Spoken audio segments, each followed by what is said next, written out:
Quest for clarity. Asking with modal verbs. Hello, language explorers. We're embarking on another journey into the fascinating world of English grammar.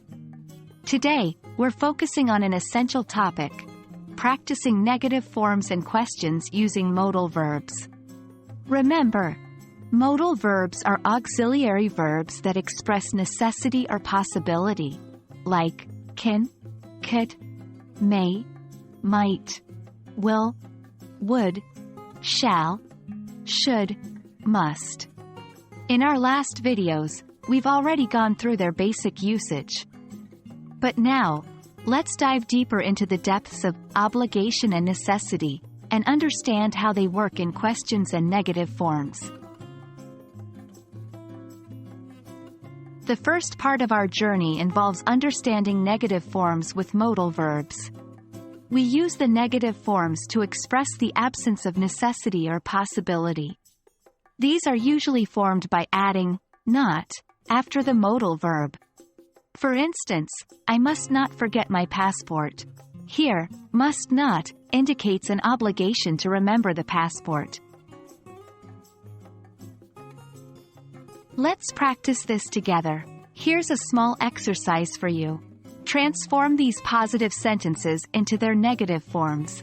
1. You should wake up early. 2. They can read the book.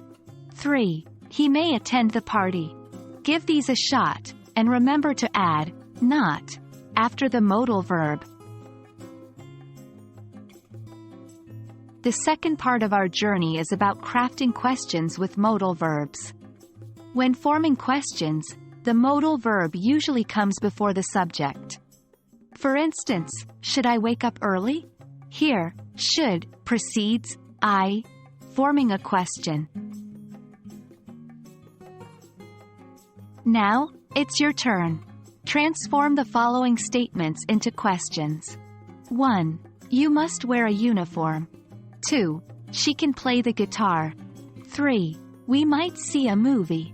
Remember, just flip the modal verb and the subject to form a question. Now for the fun part.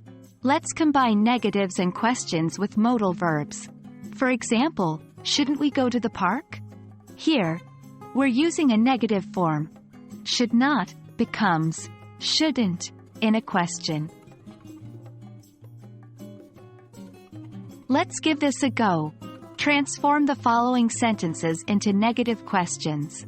1. He must visit the doctor. 2. They can join the club. 3. You will accept the offer. Remember, use the contracted form of the negative, not, becomes, nt, and flip it with the subject. And that's it for this video. Bravo! You've done an amazing job learning about negative forms and questions with modal verbs. Practice makes perfect, so try using these in your everyday English. Stay curious and keep exploring the world of English grammar. Until next time, happy learning. Remember, the best way to improve your English is to practice, practice, practice.